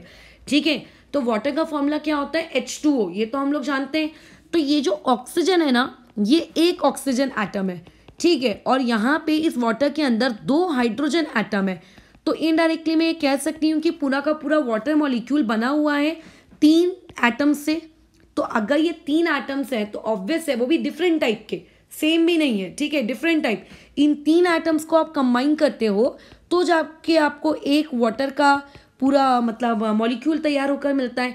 तो हम यहाँ पे ये कहेंगे कि जिसके अंदर ये छोटा सा भी पार्टिकल होगा ना, सबसे छोटा छोटा छोटा छोटा पार्टिकल, ये छोटा पार्टिकल होगा H2O का, ये भी छोटा पार्टिकल होगा H2O का, ये भी छोटा पार्टिकल होगा H2O का। और जब ऐसे ढेर सारे छोटे छोटे पार्टिकल्स या मिलियन बिलियन बहुत से भी ज़्यादा पार्टिकल्स जब कंबाइन हो रहे होंगे, तब जाके ये यहाँ पे बन रहा होगा एक वाटर का ड्रॉपलेट। और फिर ऐसे जब बहुत सारे वाटर ड्रॉपलेट्स आपस में आएंगे पास में, तब जाके बन रहा होगा a glass full of water. तो इनडायरेक्टली मैं यहाँ पे कह सकती हूँ कि दीज मतलब वाटर का जो ड्रॉपलेट है उसके अंदर जो बहुत सारे नंबर ऑफ पार्टिकल्स हैं, that number of particles are molecules. और ऊपर वाले केस में Fe, ठीक है, क्योंकि आयरन अलग अलग एटम से नहीं बना होता है, आयरन आयरन ही होता है, उसके अंदर और कोई दूसरा एटम नहीं होता। So we can say that iron block is made up of number of particles, and in this case the number of particle means atoms. ठीक है, तो पहला यहाँ से हम लोगों ने कैरेक्टरिस्टिक्स एटम के बारे में सीखा, वो ये था, मतलब मैटर के बारे में सीखा। पॉइंट नंबर 1 कि ये कि मैटर जो होता है उसके पास occupy space and has mass. This was our first point. फिर मैटर की हम लोग थोड़ी डिटेल में गए कि मैटर अंदर से खोखला है क्या? खोखला मतलब हॉलो। ठीक है, क्या मैटर के अंदर कुछ नहीं है? नो, मैटर के अंदर है। तो मैटर जो है बहुत सारे आपके क्या होता है, टाइनी पार्टिकल्स से मिलकर बना होता है, and that tiny particles are known as either atoms और they are known as molecule. तो जब हम लोग ये वर्ड एटम कब यूज़ करना है, वर्ड मॉलिक्यूल कब यूज़ करना है, ये नेक्स्ट चैप्टर में जब हम लोग मैटर की केमिकल प्रॉपर्टीज पढ़ेंगे ना, तब तुम्हें ज़्यादा अच्छे से समझ में आएगा कि आपको ये वाला वर्ड एटम कब यूज़ करना रहता है और मॉलिक्यूल कब यूज़ करना रहता है। ठीक है, बट नंबर ऑफ पार्टिकल्स का मतलब एटम्स भी हो सकता है और मॉलिक्यूल्स भी हो सकता है। ठीक है, चलो अब हम लोग आते हैं नेक्स्ट में। नेक्स्ट हम लोगों का जो टॉपिक है उस टॉपिक को हम लोग समझते हैं। वो टॉपिक एक्चुअल में ये है, क्या मैटर जो रहता है, मैटर के अंदर में जो आपके बहुत सारे टाइनी टाइनी पार्टिकल्स हैं, जिन टाइनी टाइनी पार्टिकल्स को हम लोग नहीं देख पाते हैं अपनी आंखों से। बराबर, क्या तुम देख पाते हो क्या एक एटम को? बिल्कुल भी नहीं। इवन अगर मान लेते हैं वो शक्कर का पाउडर, अगर उसका मान लेते थोड़ी सी भी शक्कर अगर ज़मीन पे गिर जाए ना, या फिर वो पाउडर, तो मैं नहीं देख पाऊंगी नेकेड आइज से। ठीक है, वो नहीं दिख पाएगी उसका, और उसके अंदर की चीज़ फिर कहाँ से दिखेगी आपको? तो अभी द मोस्ट इंपॉर्टेंट पार्ट कि मैटर के अंदर में जो छोटे छोटे नंबर ऑफ पार्टिकल्स हैं, इस छोटे छोटे नंबर ऑफ पार्टिकल्स को हम अपनी आंखों से तो देख नहीं पा रहे। ठीक है, तो एक एक्सपेरिमेंट हुआ था आप लोगों का 1827 में। इस एक्सपेरिमेंट ने एक बहुत ही इम्पॉर्टेंट रिजल्ट हम लोगों के सामने रखा। इस एक्सपेरिमेंट को एक्चुअल में जिस साइंटिस्ट ने मतलब कंडक्ट किया था वो थे आपके रॉबर्ट ब्राउन। रॉबर्ट ब्राउन ने इस एक्सपेरिमेंट को कंडक्ट किया और यहाँ से एक हम लोगों को रिजल्ट लाके दिया। अब वो रिजल्ट हमारे पास क्या है, वो रिजल्ट पे हम लोग बातचीत करते हैं। दैट रिजल्ट इज कि जो आपके टाइनी टाइनी पार्टिकल्स है ना मैटर के अंदर, वो कभी भी रेस्ट पे नहीं रहते। रेस्ट पे नहीं रहते का मतलब, जैसे अभी मैं तुम्हें पढ़ा रही हूँ, मैं बैठी हुई हूँ, मैं हिल डुल तो नहीं रही हूँ ना, राइट? मैं एक जगह बस पढ़ी हुई हूँ और पढ़े पढ़े तुम्हें मैं पढ़ा रही हूँ। अभी तुम लेट से पढ़ रहे हो तो तुम या फिर टीवी देख रहे हो, मान लेते हैं एक सोफे पे बैठकर, तो तुम अभी रेस्ट के मोशन पे हो, राइट? इसमें फिजिक्स मत डाल देना कि मैडम अर्थ तो घूम रही है ना, वो फिजिक्स में सर से ही पूछना कि वो आपका फ्रेम ऑफ रेफरेंस वगैरह के थ्रू वाली चीज़ अलग है, बट राइट नाउ तुम तो रेस्ट पे हो। लेकिन अगर अभी मैं वॉक करने निकल जाऊं या मैं खेलने चली जाऊं या तुम कहीं खेलने निकल जाओ या भागने लगो, तो हम ये कहेंगे कि तुम मोशन कर रहे हो, राइट। तो अभी लेट्स से मान लेते हैं ये मेरे पास ये पड़ा हुआ है एक लकड़ी का टुकड़ा, तो ये लकड़ी का टुकड़ा मेरे टेबल पे रखा हुआ है। हम लोग इस लकड़ी के टुकड़े को चाहे कितना भी घूर घूर के ना देख ले, तुम्हें कभी भी लकड़ी का टुकड़ा अपने आप ऐसे हिलता हुआ नहीं दिखेगा, ऐसे ऐसे ऐसे हिल नहीं रहा होगा कभी भी ये, ठीक है। ये कभी भी हिलेगा नहीं। जैसे ये वाली चीज़ देखो, ये कभी ऐसे आपको हिलते हुए नहीं दिखेगी, ये आपको ऐसा दिखेगा हमेशा, ठीक है। ये हमेशा ऐसा एकदम स्टिल, जैसा है वैसे का वैसे ही, ये कभी आपको ऐसा मोशन करते हुए नहीं दिखेगा। तो हमने ये सोचा कि ये लकड़ी का टुकड़ा तो नहीं हिल रहा। अब इस लकड़ी के टुकड़े के अंदर में बहुत सारे क्या है, नंबर ऑफ पार्टिकल्स है। तो इसका मतलब इसके अंदर के नंबर ऑफ पार्टिकल्स भी कैसे होंगे, एकदम ऐसे रेस्ट मोशन पे होंगे। क्योंकि नंबर ऑफ पार्टिकल्स रेस्ट पे है, तो ऐसा हमने सोचा कि वुड भी रेस्ट पे है। बट रॉबर्ट ब्राउन ने हमें प्रूफ करके दिया कि कोई चीज़, ठीक है, जो मैटर के अंदर के नंबर ऑफ पार्टिकल्स होते हैं वो कभी भी रेस्ट पे नहीं होते, ठीक है। आपके ये आपका पॉइंट नंबर 3 है मैटर्स के कैरेक्टरिस्टिक का, ठीक है। पहला हो गया, दूसरा हो गया, पॉइंट नंबर 3 है। पॉइंट नंबर 3 ये है कि the particles of matter are constantly moving, they are never at rest, ठीक है। जो भी आपके मैटर के अंदर टाइनी टाइनी पार्टिकल्स होते हैं, आइदर दे आर एटम और दे आर मॉलिक्यूल, हम उस पर बातचीत नहीं कर रहे हैं, लेकिन ये हम लोग हमेशा कॉन्स्टेंटली मोशन करते रहते हैं, हमेशा मूव करते रहते हैं, ये कभी भी रुके हुए नहीं रहते, ये रेस्ट पे नहीं रहते। तो अगर पार्टिकल हिल रहे हैं तो हमें वो ऑब्जेक्ट हिलता हुआ क्यों नहीं दिख रहा, इसका जवाब मिलेगा तुम्हें 3rd चैप्टर में। But right now Robert brown को ये बात कैसे पता चली कि पार्टिकल ऑफ मैटर मूव कर रहे हैं, उन्हें ये चीज़ कैसे पता, राइट। तो एक्चुअल में रॉबर्ट ब्राउन ने एक एक्सपेरिमेंट कंडक्ट किया था, ठीक है, और उस एक्सपेरिमेंट के थ्रू उन्होंने कुछ चीज़ें देखी। तो रॉबर्ट ब्राउन ने क्या किया, आपका एक वाटर का एक कंटेनर लिया, उस कंटेनर में ऑब्वियसली वाटर भरा हुआ है। अब उन्होंने इस वाटर के अंदर में डाला पोलन ग्रेन, ठीक है। पोलन ग्रेन के अलावा वो और भी कुछ डाल सकते थे, बट पोलन ग्रेन इसीलिए चूज़ किया गया, इजीली अवेलेबल, बहुत ही light weight and can be easily extracted, बहुत ही आसानी से हम उसको ऑब्टेन कर सकते हैं। But question, what do you mean by the term pollen grain. तो देखो नीचे मैं एक इमेज दे रही हूँ, इसमें देखो ये वाली चीज़ तुम लोगों ने देखी होगी, जासवंत का फूल, हिबिस्कस, चाइना रोज, राइट। तो इस फूल का जो ये वाला हिस्सा तुम्हें देखने को मिल रहा है, ठीक है, ये वाला पार्ट, ये वाला ये जो येलो येलो कलर के दिख रहे हैं, ठीक है, अगर घर में जासवंत का फूल है तो देखना, इसे एक्चुअल में हम लोग कहते हैं पोलन ग्रेन। ये पोलन ग्रेन ऑलमोस्ट आपके सभी प्लांट्स में होता है, सभी फ्लावर्स में होता है, राइट। ऐसा नहीं है कि मैं चाइना रोज का एग्जांपल दे रही हूँ तो इसी में होता है, सभी में होती है चीज़, बट चाइना रोज में ये बहुत ही ईजीली विजिबल भी हो रही है और ये बहुत ज़्यादा क्वांटिटी में हमारे सराउंडिंग में भी पाया जाता है, तो तुम इसे ईजिली देख सकते हो। ये जो येलो येलो कलर के छोटे छोटे छोटे छोटे दाने दिख रहे हैं ना, ये पोलन ग्रेन्स है, ठीक है। यही मतलब सेक्सुअल रिप्रोडक्शन जब होता है प्लांट्स के अंदर, तो ये उसका one of the important point है, ये उसके फैक्टर है। तो पोलन ग्रेन को उन्होंने लिया और पोलन ग्रेन को उठा के डाल दिया उन्होंने यहाँ पानी के अंदर। तो अगर तुम अपनी नॉर्मल आँखों से पानी के अंदर इस पोलन ग्रेन को ऐसा पड़ा हुआ देखोगे तो तुम्हें फील होगा कि पोलन ग्रेन कुछ भी नहीं हो रहा है, पोलन ग्रेन का जैसा है वो वैसे का वैसे ही है, एकदम वैसे का वैसे ही पड़ा हुआ है। लेकिन उन्होंने क्या किया, माइक्रोस्कोप उठाया, माइक्रोस्कोप से इस पोलन ग्रेन को उन्होंने क्या किया, ऑब्जर्व किया। तो वो ये देखते हैं कि जो पोलन ग्रेन जो हमें नेकेड आई से नॉर्मल बैठे बैठे जिन आंखों से बिना माइक्रोस्कोप के जब हम देख रहे थे, जो पोलन ग्रेन हमें रेस्ट पे अपीयर हो रहा था, रियलिटी में माइक्रोस्कोप के देखने से हमने ये पाया कि बहुत ही जिगजैग मैनर में ये पोलन ग्रेन क्या कर रहा है, हिल डुल रहा है। मतलब कभी पोलन ग्रेन इधर जाता है, फिर इधर जाता है, फिर इधर जाता है, फिर इधर जाता है, इधर जाता है, इधर जाता है, ये ऐसे ये जिगजैग मैनर में क्या हो रहा है, इस पोलन ग्रेन का मोशन हो रहा है, जिगजैग मैनर में ये हिल रहा है, डुल रहा है, ठीक है। ये उन्होंने ऑब्जर्व किया। अब ये क्यों हुआ इसे मैं समझाती हूँ, लेकिन इस तरीके से जिगजैग मैनर में आप क्या देख रहे हो कि पोलन ग्रेन क्या हो रहा है, पानी की सरफेस पे, ठीक है, कॉन्स्टेंटली क्या हो रहा है, मूव कर रहा है। इसका कोई फिक्स डायरेक्शन नहीं है कि मैं इतना सेंटीमीटर सीधा जाऊंगा, फिर मैं लेफ्ट टर्न लूंगा, फिर मैं राइट टर्न लूंगा, फिर सीधा जाऊंगा, फिर लेफ्ट, फिर राइट। ये रैंडम मूव हो रहा है, एकदम रैंडम, मतलब एकदम रैंडम, कहाँ जा रहा है, कैसे जा रहा है, कोई इसका नहीं। और इसी चीज को, ठीक है, इसी रैंडम मोशन को, ठीक है, उन्होंने एक्चुअल में कहा Brownian motion, right. Robert brown को हम लोगों ने एकदम अच्छे से उन्हें कंट्रीब्यूट करने के लिए उनके नाम पे ही इस मोशन को नाम दे दिया ब्रॉनियन मोशन। तो पहले तो देखो हम लोगों ने ये टर्म सीखा कि what do you mean by the term Brownian motion.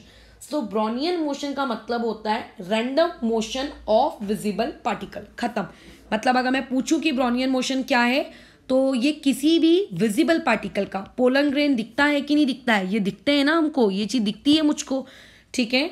तो ब्रॉनियन मोशन का मतलब होता है किसी भी आपके पास जो विजिबल पार्टिकल है, ठीक है, उस विजिबल पार्टिकल का अगर आप उसको माइक्रोस्कोप से अगर देखो तो उस विजिबल पार्टिकल का जो रैंडम मोशन है, रैंडम मोशन मतलब जिग-जैग तरीके से जो मोशन कर रहा है, उसी मोशन को हम लोग कौन सा मोशन कहते हैं, ब्रॉनियन मोशन।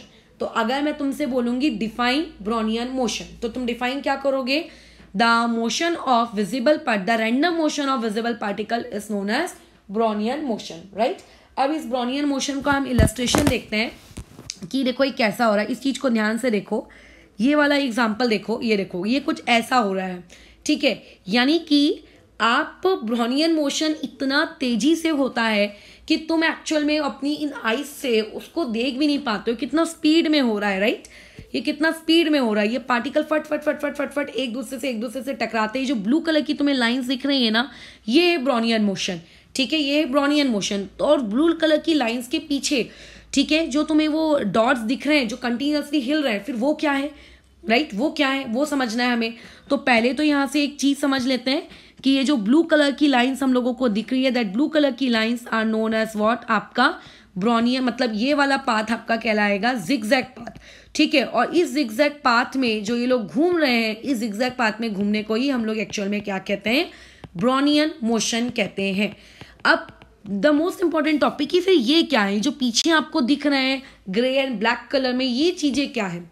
तो देखो हमने उस येलो कलर के पोलन ग्रेन को, अब जैसे कि ये जो येलो कलर का पोलन ग्रेन है, इसे मैंने कहाँ पे डाला था बताओ, इसे मैंने डाला था पानी के अंदर, ठीक है। तो ऑब्वियस है कि अगर मैं इसे पानी के अंदर डाल रही हूँ तो यहाँ पे बहुत सारे H2O यानी कि वाटर के क्या रहे होंगे, मॉलिक्यूल्स रहे होंगे, राइट।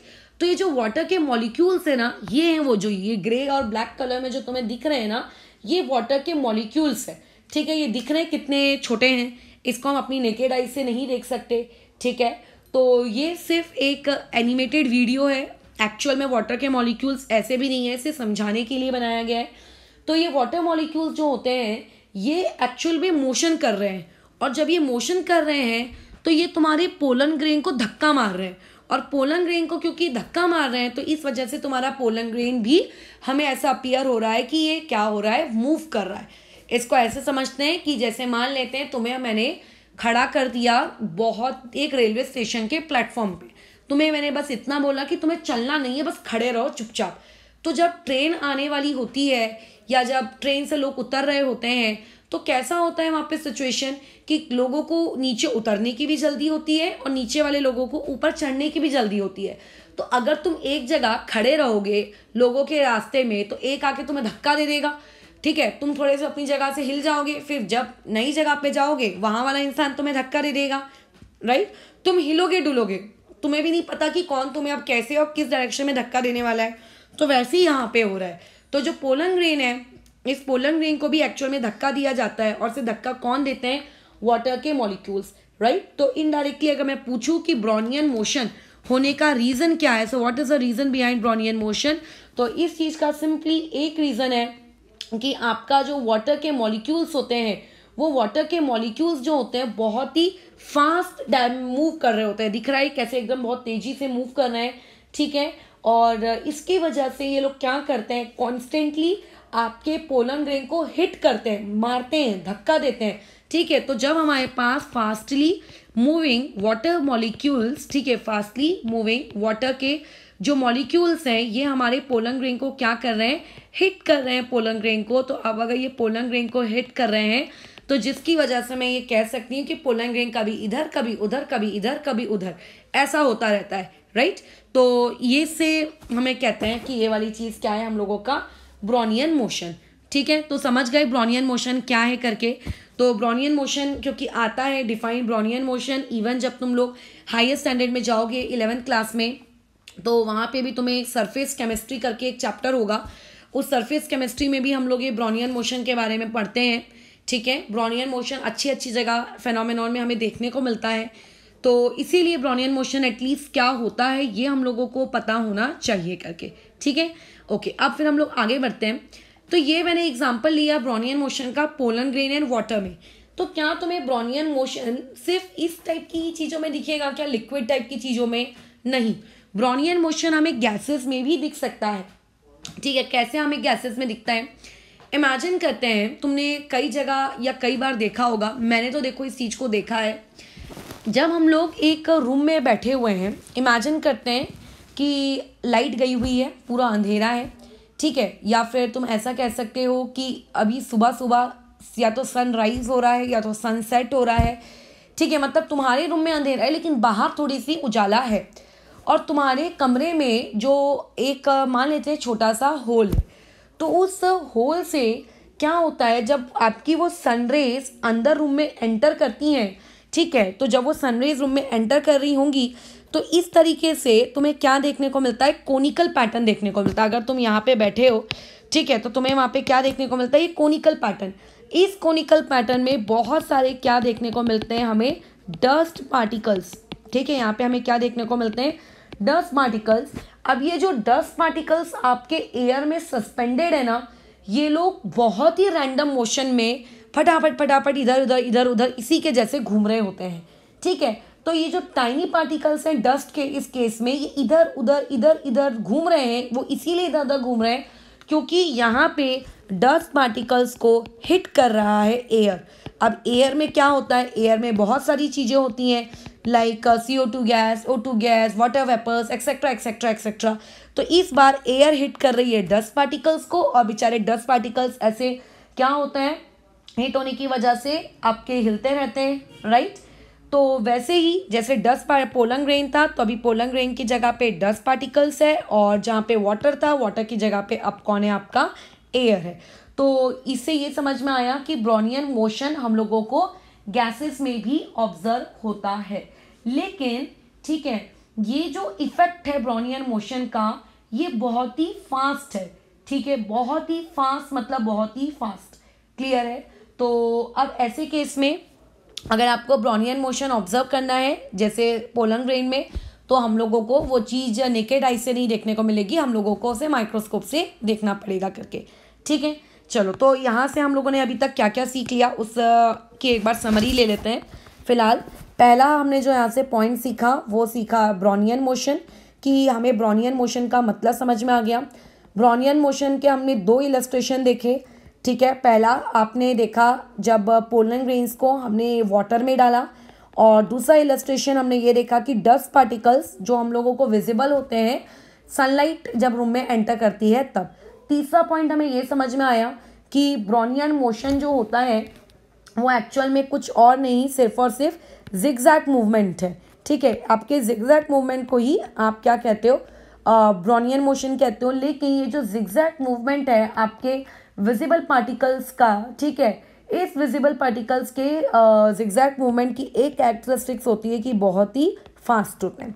क्या इसके अलावा कोई दूसरी कैरेक्टरिस्टिक्स भी होती हैं आपके ब्रोनियन मोशन की? तो यस, ब्रोनियन मोशन के हमारे और भी कैरेक्टरिस्टिक्स होते हैं।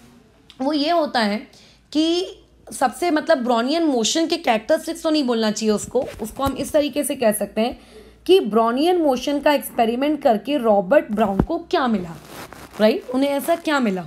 तो देखो, जब भी छोटे छोटे एक्टिविटीज़ की जाती हैं, छोटे छोटे एक्सपेरिमेंट्स होते हैं, तो उनसे ना कुछ सर्टेन कंक्लूजन्स निकलते हैं।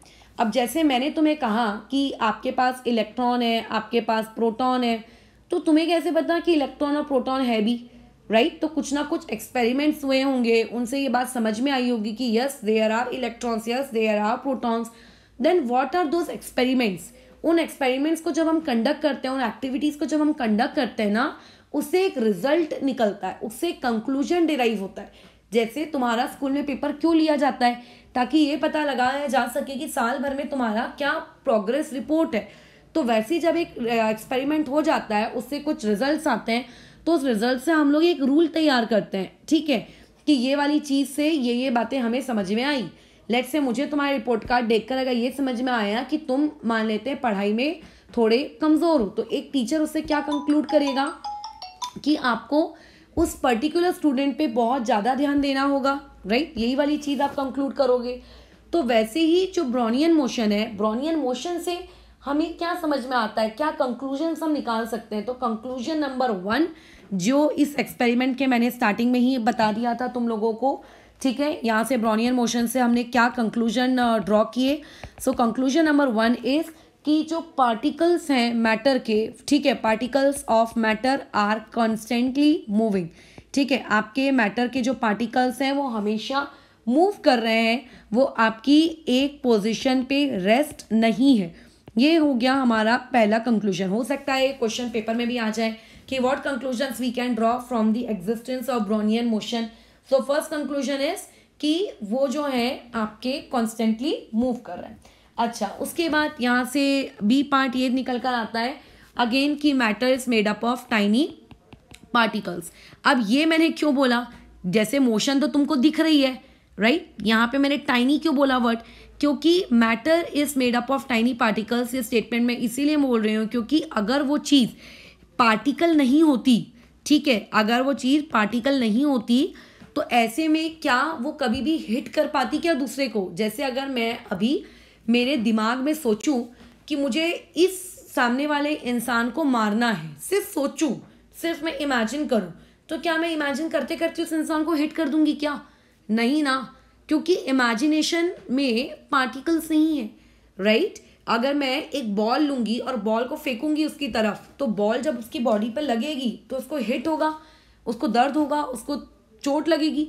वो इसीलिए क्योंकि उस बॉल में बहुत सारे टाइनी नंबर ऑफ पार्टिकल्स हैं and that tiny number of particles ने कलेक्टिवली उस पर्सन को हिट किया। तो आपकी क्या करती है, आपका जब ब्रेन क्या हो रहा था, क्या होता था, रैंडम डायरेक्शन से ये तभी कर सकता है जब इसे कोई हिट कर रहा हो। अभी तुम बाहर जाके हवा में जरा खड़े हो जाओ एटमॉस्फेयर में, तुम्हें फील नहीं होगा कि तुम्हें कोई हिट कर रहा है। लेकिन अगर वही चीज़ एक आंधी तूफान रहेगी तो अपन लोग भी अपना बैलेंस खोने लगते हैं, गिरने लगते हैं, अरे हिलने लगते हैं, हवा के अगेंस्ट चल नहीं पाते हैं।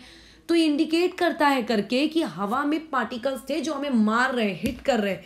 तो वैसे अगर पोलन रेन मूव कर रहा है तो इसका मतलब पोलन रेन को कोई हिट कर रहा है। अगर पोलन रेन को कोई हिट कर रहा है इट मीन्स वो चीज़ ज़रूर एक पार्टिकल रही होगी करके, ठीक है।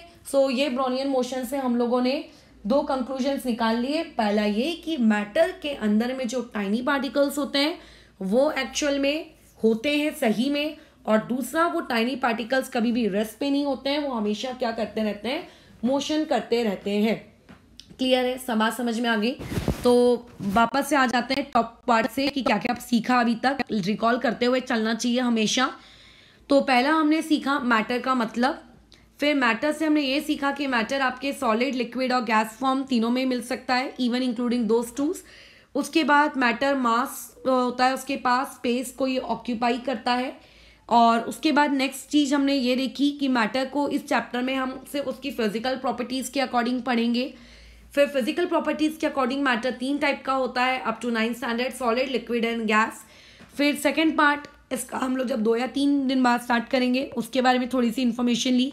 फिर पहला पॉइंट हमने ये देखा कि matter are made up of very very very very tiny particles, ऐसा उन्होंने कह दिया। बट इस चीज़ का प्रूफ किसने दिया? ब्राउनियन ने दिया। ऐसा भले ही बोला गया कि matters are made up of tiny particles, but इस चीज़ का प्रूफ किसने निकाल के दिया? ब्राउनियन ने दिया। कल को मैं कहूँगी कि मैटर के अंदर लो ये है, तो तुम मेरी बात मान लोगे क्या? तुम बोलोगे दिखाओ एविडेंस दिखाओ। तो एविडेंस इसका कौन शो कर रहा है? ब्राउनियन शो कर रहा है। पॉइंट नंबर 2 हमने ये सीखा है ब्राउनियन मोशन के बारे में, लेकिन उससे हमें ये सीख मिली है कि आपका जो पार्टिकल ऑफ मैटर होता है वो बहुत ही रैंडम मोशन में क्या होता है, आपका मूव करता रहता है करके, ठीक है। तो इस तरीके से दो कैरेक्टरिस्टिक्स हमारे पास आ चुके हैं। यही दो कैरेक्टरिस्टिक्स आपके मैटर के पार्टिकल्स के भी होते हैं कि पहला वो बहुत ही टाइनी होता है, दूसरा वो आपका क्या कहते हैं मोशन कर रहा होता है। अच्छा, अब उसके अलावा क्या हम लोगों के पास मैटर का कोई और भी कैरेक्टरिस्टिक्स है क्या? तो यस, हमारे पास मैटर के और भी कैरेक्टरिस्टिक्स हैं। जैसे कैरेक्टरिस्टिक नंबर 3, कैरेक्टरिस्टिक नंबर 3 में अगर मैं आ जाऊं तो कैरेक्टरिस्टिक नंबर 3 को देखो हमें कैसे समझना है कि आपके जो टाइनी पार्टिकल्स मैटर के अंदर है, यस वी डू एग्री कि मैटर के अंदर टाइनी पार्टिकल्स हैं, बट टाइनी पार्टिकल्स जो रहते हैं ना मैटर के अंदर, जैसे मान लेते हैं ये एक टाइनी पार्टिकल, ये दूसरा टाइनी पार्टिकल, ये तीसरा टाइनी पार्टिकल, ये चौथा टाइनी पार्टिकल, ये पांचवा टाइनी पार्टिकल, तो हर टाइनी पार्टिकल का एक दूसरे टाइनी पार्टिकल के बीच में, उन दोनों का आपस में वहाँ पे एक सर्टेन फोर्स ऑफ अट्रैक्शन होता है उनके बीच में, ठीक है। उनके बीच में क्या होता है, एक सर्टेन फोर्स ऑफ अट्रैक्शन होता है जो उन टाइनी पार्टिकल्स को आपस में साथ रखता है। तो जब तुम सॉलिड स्टेट में जाओगे, ठीक है, जब हम सॉलिड की बात करेंगे तो ये फोर्स ऑफ अट्रैक्शन बहुत बहुत बहुत स्ट्रांग होता है, जिसे हम कल सीखेंगे, ठीक है, वेरी स्ट्रांग होता है। लेकिन अगर मैं बातचीत करूंगी लिक्विड्स की, तो ये जो टाइनी पार्टिकल्स है ना थोड़े दूर हो जाते हैं, तो जिसकी वजह से इनके बीच में जो ये फोर्स ऑफ अट्रैक्शन FOA है, ये थोड़ा सा ना कमज़ोर हो जाता है। और अगर मैं गैसेस की बात करूं तो यही फोर्स ऑफ अट्रैक्शन क्या हो जाता है और दूर दूर, तो यानी कि ये वेरी वेरी वेरी वीक हो जाता है, ठीक है। इसके बारे में कल एकदम हम अच्छे से इलस्ट्रेशंस के साथ और एनिमेटेड अगर पॉसिबल हो पाया बनाना इस तरीके से, ठीक है, तो मैं इस चीज़ को वैसे समझा के दूंगी कि किस तरीके से फोर्स ऑफ अट्रैक्शन रहता है करके। तो अभी फ़िलहाल के लिए तो हम ये समझ रहे हैं कि पार्टिकल चाहे गैस का हो कि चाहे सॉलिड का हो या चाहे लिक्विड का हो, उसके अंदर फोर्स ऑफ अट्रैक्शन होता है, ठीक है। तो एक पार्टिकल का अपने जैसे एक दूसरे पार्टिकल के साथ फोर्स ऑफ अट्रैक्शन जो होता है उसे एक्चुअल में हम लोग कहते हैं कोहेसिव फोर्स, राइट। उस फोर्स ऑफ अट्रैक्शन को हम लोग क्या कहते हैं, कोहेसिव फोर्स। तो अभी एक पार्टिकल का अपने जैसे एक दूसरे पार्टिकल के साथ जो फोर्स ऑफ अट्रैक्शन होता है वो क्या होता है, कोहेसिव फोर्स। मैं फिर से इस चीज़ को एक बार समझा देती हूँ, कोहेसिव फोर्स का मीनिंग क्या है।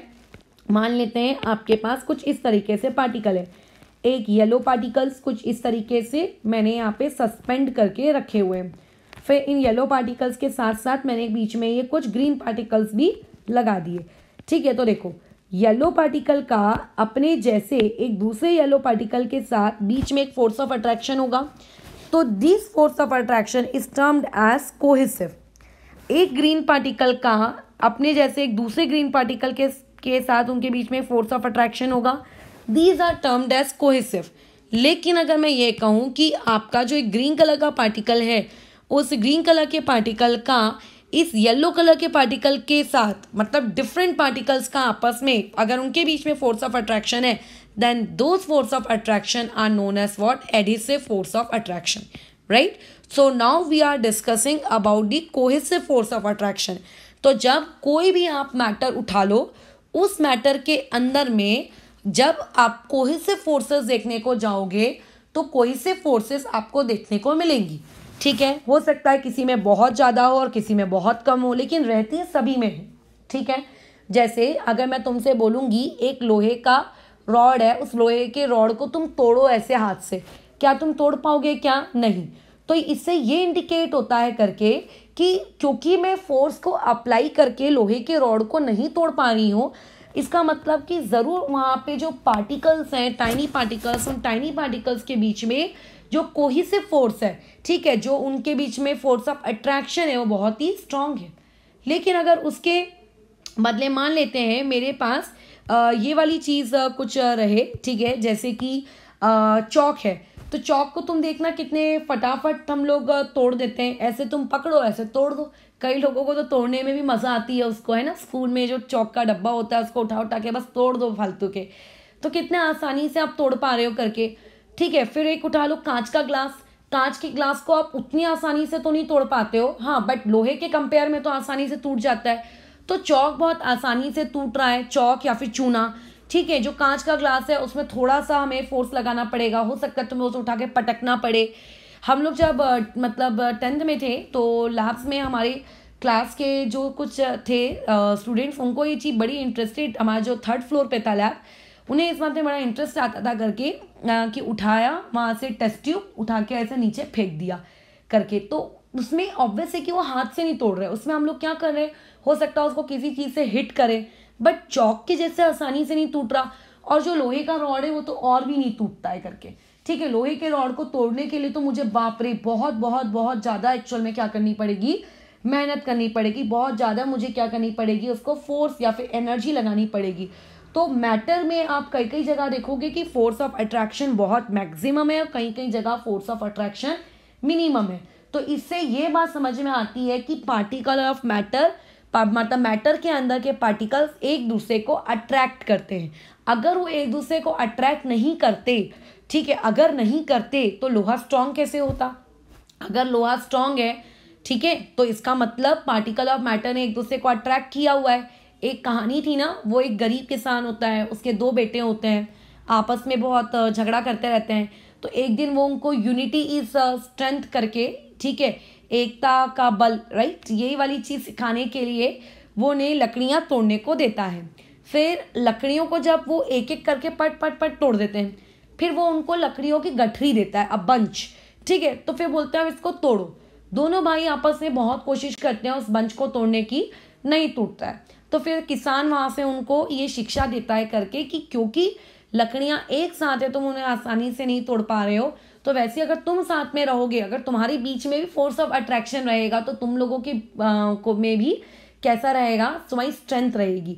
तो अगर लोहा बहुत ही स्ट्रेंथ है उसमें, तो इसका मतलब उसमें फोर्स ऑफ अट्रैक्शन उसके पार्टिकल्स के बीच में है, ठीक है। तो this is our conclusion number 3 जो हम लोगों ने यहाँ से सीखा। तो कंक्लूजन नंबर 3 हम लोगों का क्या है, ये कि द पार्टिकल्स ऑफ मैटर, ठीक है, the particles of matter attract each other. ये हम लोगों का हो गया आपका 3rd पॉइंट जो हमने यहाँ से सीख लिया। पहला क्या सीखा कि आपका हर मैटर टाइनी पार्टिकल से बना है। पॉइंट नंबर 2, टाइनी पार्टिकल्स कभी भी कांस्टेंट नहीं होते, वो हमेशा एकदम हिलते डुलते रहते हैं, रेस्ट पे नहीं रहते। एंड पॉइंट नंबर 3 ये सीखा कि उन पार्टिकल्स के बीच में अट्रैक्शन होता है। हो सकता है कि किसी चीज़ में अट्रैक्शन ज़्यादा हो और हो सकता है किसी चीज़ में अट्रैक्शन कम हो। तो सबसे ज़्यादा अट्रैक्शन तुम्हें सॉलिड्स में देखने को मिलेगा और सबसे कम आपको फिर किस में देखने को मिलेगा, गैस में, राइट। ये हो गया हमारा कंक्लूजन नंबर 3। अब कंक्लूजन नंबर 4 क्या कोई है, क्या कंक्लूजन नंबर 4 से भी कुछ मतलब है कि नहीं है, कुछ पार्टिकल्स के बारे में ऐसी कोई और इन्फॉर्मेशन जो बाकी रह गई है। यस, वो बाकी रह गई है। अब ध्यान से सुनेंगे क्योंकि देखो ये एक्टिविटीज़ है, इसमें ऐसा कोई कंसेप्चुअल मतलब न्यूमेरिकल पार्ट नहीं है कि जो मैं तुम्हें सिखा सकूं करके, ठीक है। ये सारे एक्टिविटीज़ है और एक्टिविटीज़ से डिराइव किए हुए रिजल्ट्स हैं। सो हम लोग एक्टिविटीज़ से सिर्फ रिजल्ट समझ रहे हैं। तुम्हारे पास एक कंटेनर है, सभी के घर में किचन में कंटेनर होगा, डब्बे होंगे जिसके अंदर गेहूँ चावल वगैरह भरा हुआ रहा होगा। कंटेनर की एक सर्टेन हाइट है, ठीक है। मान लेते हैं ये मेरे पास कंटेनर है और इस कंटेनर की ये सर्टेन हाइट है। Let's say this height is 30 centimetre, ठीक है। अब इस कंटेनर में हम लोगों ने मार्केट से लेकर आए आपका चावल और इसके अंदर भर दिया। ये मैंने इसके अंदर ऐसे ऐसे ऐसे ऐसे ऐसे ऐसे इसको भर दिया। क्या तुम यहाँ पर कोई हाइट इंक्रीज हुई क्या तुम्हारे कंटेनर की? नहीं हुई। क्यों नहीं हुई? क्योंकि कंटेनर के अंदर खाली स्पेस थी, राइट। कंटेनर के अंदर खाली स्पेस थी और उस खाली स्पेस में आपने उस सब्सटेंस को डाला। सही बात समझ में आ रही? उस खाली स्पेस में आपने सब्सटेंस को डाला तो उसकी हाइट ना बढ़ी, जितनी हाइट कंटेनर की थी उतनी थी। अब तुम गए मार्केट, ठीक है। तो उस मार्केट में जब तुम पहुंचे तो उस मार्केट में जो आपके फूड ग्रेन की शॉप है वहाँ पे तुम गेहूँ चावल दाल वगैरह वगैरह चेक कर रहे हो। तो तुम ये देखते हो कि वो लोगों ने ना इस पैटर्न में अरेंज करके रखते हैं अपने सामान को, ये ऐसे ऊपर से हीप के फॉर्म में, ये ऐसे, मतलब उनके कंटेनर से ग्रेन थोड़ा सा क्या आ रहा होता है, बाहर निकल रहा होता है, ये इस तरीके से, राइट। तो अब ऐसे में अब देखो हाइट बढ़ गई, लेट्स से 2 सेंटीमीटर बढ़ गई, तो अब हाइट कितनी हो गई? 32 हो गई। अब हाइट बताओ 32 क्यों हुई? क्योंकि कंटेनर ऑलरेडी फुल हो चुका था।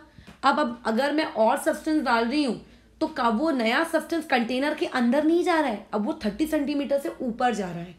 तो इससे एक बात समझ में आई कि अगर आपके पास खाली जगह होती है, इफ़ यू हैव स्पेस, ठीक है, एम्प्टी स्पेस, तो जो नया पार्टिकल आता है ना, वो नया पार्टिकल उस एम्प्टी स्पेस में जाके घुस जाता है, ठीक है।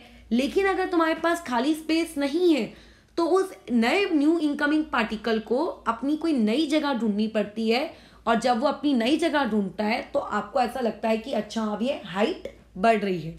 और इसको देखो हम ऐसे समझेंगे, आपके पास एक ग्लास है और ग्लास में आपने भर के रखा है पानी, या फिर होली ले लो, आपने कंटेनर में पानी भर के रखा है, आपने यहाँ पे हाइट का लेवल मार्क कर लिया कि पानी की हाइट कितनी है, तो ये निकल के आई 40 सेंटीमीटर।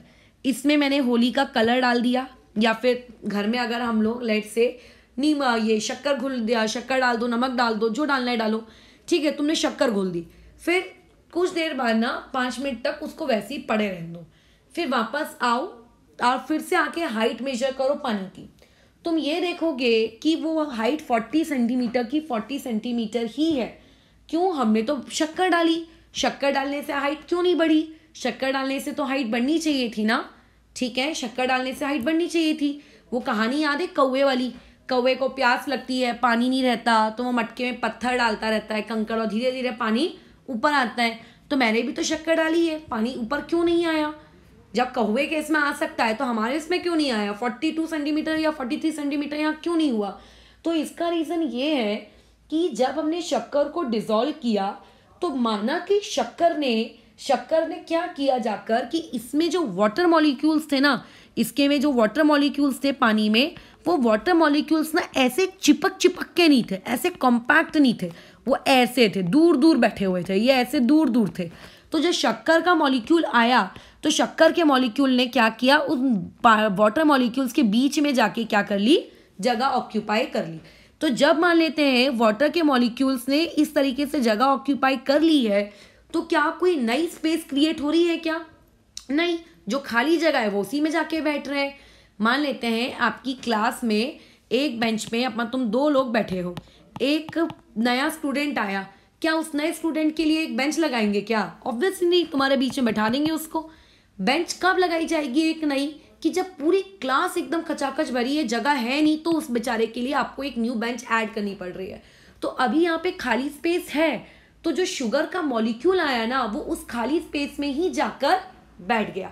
तो जब वो उस खाली स्पेस में जाके बैठ गया, तो इसीलिए तुम्हें वाटर के लेवल में कोई भी इंक्रीज इन हाइट आपको महसूस नहीं हुआ।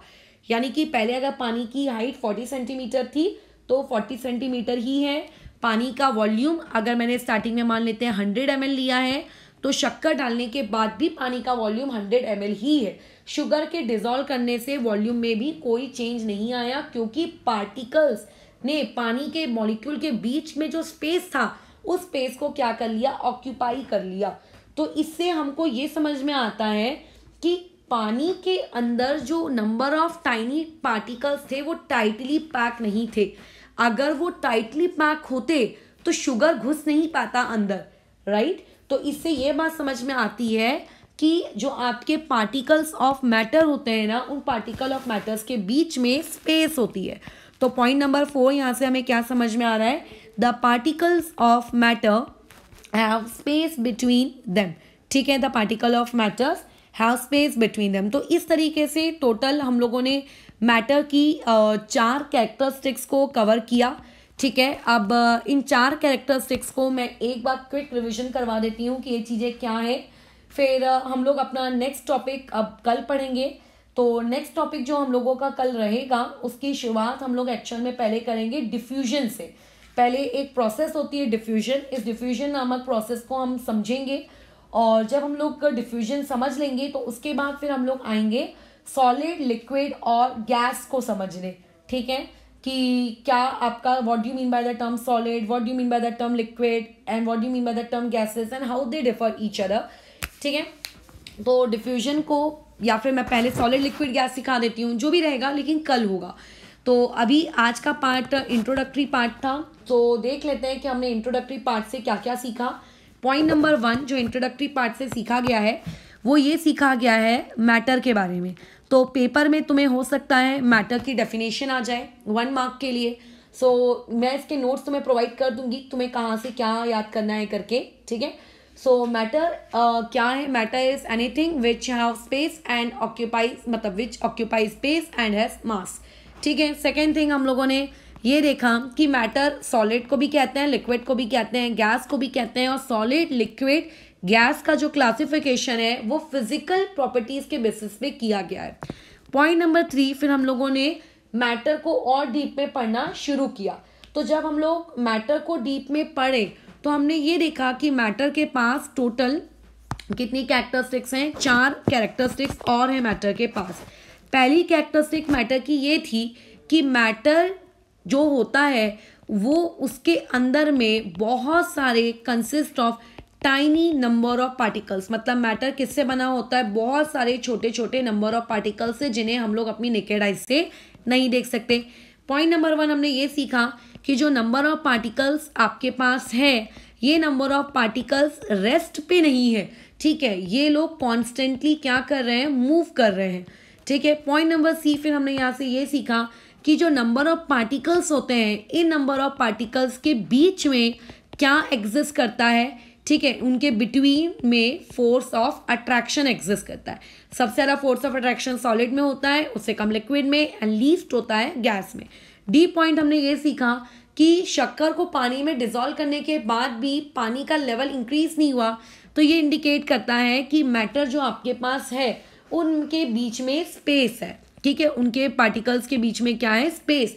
वो लोग बहुत ही कॉम्पैक्टली अरेंज नहीं है, बहुत टाइटली अरेंज नहीं है। अगर वो लोग बहुत ही टाइटली अरेंज होते तो आपका जो शक्कर का दाना है वो उनके बीच में नहीं घुस पाता। अगर वो उनके बीच में नहीं घुसता तो वो इस तरीके से हीप के फॉर्मेट में आपको ऐसा उछा हुआ पानी का लेवल दिखता। ऑब्वियसली पानी का लेवल हीप के फॉर्मेट में नहीं दिखेगा, ठीक है, बट इंक्रीज दिखेगा। फोर्थ हम लोगों ने यहाँ से एक टर्म सीखा, ब्रोनियन मोशन, ठीक है। फिर ब्रोनियन मोशन को हमने समझा कि ब्रोनियन मोशन क्या होता है। फिर पॉइंट नंबर 5 हमने ये सीखा कि ब्रोनियन मोशन से क्या कंक्लूजन निकाला जा सकता। तो यही 2 पॉइंट्स एक्चुअल में ब्रोनियन मोशन के कंक्लूजन भी है, ठीक है, यही 2 पॉइंट्स हैं, ये ब्रोनियन मोशन के कंक्लूजन्स हैं। तो इस तरीके से हमने हमारा इंट्रोडक्टरी पार्ट कैसा फिनिश किया है। अच्छा, अब बस मुझे इसमें एक चीज़ तुम लोगों को और बतानी थी, वो ये कि आपका जो क्या कहते हैं पार्टिकल ऑफ मैटर है, जिससे मैं बोल रही हूँ कि बहुत ही वो टाइनी है, ठीक है। तो ये जो बहुत ही टाइनी पार्टिकल है, यानी कि मैं ये कहना चाह रही हूँ कि पार्टिकल का साइज बहुत बहुत बहुत बहुत छोटा है। तो मुझको देखो, मैंने इस चीज़ का एक्सपेरिमेंट किया, ब्रोनियन मोशन, हमने इस चीज़ को भी समझा वो रॉड वाले एग्जाम्पल से करके कि रॉड जो रहेगी वो आप तोड़ने अगर जाओगे तो नहीं टूटेगी। हमने स्पेस वाले के लिए भी एक एक्टिविटी परफॉर्म की, बट आपका जो टाइनी नंबर ऑफ पार्टिकल्स से बना है वो पार्टिकल टाइनी है, ये किस एक्सपेरिमेंट से समझ में आ रहा है? इसका तो एक्टिविटी बच गई ना, ये एक्टिविटी मैंने नहीं बताई है। तो ये वाली एक्टिविटी देखो, हम समझते हैं, आपके पास होली का कलर है, तुमने एक बाल्टी ली थी, एक बाल्टी में अच्छा खासा कलर को डिज़ोल्व किया था, और कलर को डिज़ोल्व करके एक अच्छा red colour, dark red colour तुमने लेट से तैयार किया कि अब तो जो आएगा उसको इस रेड कलर से हम लोग अच्छे से भिगाएंगे। अब हुआ क्या, तुम्हारा एक बेस्ट फ्रेंड वो ये बोलता है कि मैं कलर ना मेरे ख़त्म हो गए, तो वो तुमसे कलर मांगने आता है, होता है ऐसा अपने साथ। तो तुम क्या उसको अपने, तुम्हारे पास भी कलर ख़त्म हो गया है, तो तुम क्या करते हो, तुम उसको बोलते हो कि अच्छा ठीक है, काम कर, तू मेरी वाली बाल्टी ले जा, मेरी वाली बाल्टी में से, ठीक है, अपना मेरी बाल्टी से थोड़ा सा कलर लेके जा और थोड़ा सा कलर ना अपनी बाल्टी में डाल दे, थोड़ा सा, हाँ, ज़्यादा नहीं डालना है, पूरा लेके जाओगे, अपना पूरा कलर थोड़ी ना दोगे तुम। तो तुम ये देखोगे कि जब तुम थोड़ा सा कलर दे रहे हो तो तुम्हारे थोड़ा सा कलर देने से जितना डार्क तुम्हारा कलर है, क्या उतना ही डार्क तुम्हारे उस फ्रेंड का कलर रहेगा? क्या नहीं, उस बेचारे फ्रेंड का कलर कैसा रहेगा? थोड़ा सा हल्का रहेगा तुम्हारे वाले कंपेयर में, ठीक है। अच्छा, फिर उस सेकंड फ्रेंड का एक और आया थर्ड फ्रेंड बोलता है कि मेरे पास भी ख़त्म हो गया है कलर। तो तुम्हारा सेकंड फ्रेंड बोलता है अच्छा एक काम करो, तुम मेरी बाल्टी से लेकर जाओ। तो जब वो तुम्हारी बाल्टी से कलर को लेकर जाएगा, ठीक है, ये मान लेते कलर लेकर गया और बोला कि डाल दो अपनी बाल्टी में, मैंने कलर चेंज किया है। जब हम लोग ऐसा कलर देते हैं तो कलर चेंज नहीं होता है, ये रेड है और रेड ही रहेगा। ऐसा मत बोलना कि रेड का येलो कर दिया करके आपने, तो ठीक है, नहीं तो वो वाला भी तुम्हारा डाउट आ सकता है करके। तो अभी मैं इसको बोलूँगी तुम भी अपना कैसा रेड कलर अब डाल दो। लेकिन अब जब वो रेड कलर डाल रहा है तो उसका रेड कलर ना बहुत ही क्या हो रहा है, फेंट है, बहुत फेंट। ऐसे करते करते जैसे जैसे और मैं पानी डालती जाऊंगी तो धीरे धीरे आपका कलर बहुत ही क्या होते जाएगा, फेंट होता जाएगा। तो इनडायरेक्टली हम कर क्या रहे हैं, हम जैसे जैसे वाटर का एडिशन कर रहे हैं, हमारे पास पहले एक डिब्बी कलर था, उस एक डिब्बी कलर में मैंने पहले एक बाल्टी पानी डाला, फिर ये डाला, फिर ये डाला, फिर ये डाला, यानी कि हम लोग वाटर को ऐड कर रहे हैं। तो वाटर का एडिशन मतलब हम उस सब्सटेंस को डाइल्यूट कर रहे हैं, ठीक है। तो जब हम लोग किसी भी सब्सटेंस को डाइल्यूट करते हैं तो तुम्हारा जो सोल्यूशन का कलर है वो धीरे धीरे क्या होने लगता है, हल्का होने लगता है। तो तुम उसको अगर और डाइल्यूट करते गए करते गए करते गए, तो मैं ऐसा नहीं कह रही हूँ कि कलर गायब हो जाएगा, बट कलर बहुत ही फेंट हो जाएगा। समझ रहे हो, ये क्या हो रहा है, बहुत ही फेंट हो जाएगा। तो इससे एक बात समझ में आती है कि कलर को शो करने के लिए, ठीक है, कलर को शो करने के लिए अगर तुमने पूरी डिब्बी कलर डालने के बजाय उसका सिर्फ एक दाना भी अगर यूज़ किया होता ना, सिर्फ एक दाना, तो एक दाने के से ही कलर आ जाता। बस फर्क इतना होता कि कलर डार्क के बदले कलर कैसा आता, आपका हल्का आता। तो ये इंडिकेट करता है कि वो जो एक दाना है, उस एक दाने के अंदर में भी बहुत सारे मिलियंस ऑफ स्मॉल पार्टिकल्स हैं जो स्प्रेड हो जाते हैं और वो आपके पानी डालने पर कलर इम्पार्ट करते हैं, राइट। यानी कि ऐसा नहीं है कि वो एक दाना मतलब बहुत कम, उस एक दाने के अंदर में भी बहुत मिलियन बिलियन पार्टिकल्स हैं जो कलर को इम्पार्ट करने का काम करते हैं। फर्क इतना है कि थोड़ा लाइट होगा, बस, और कुछ नहीं।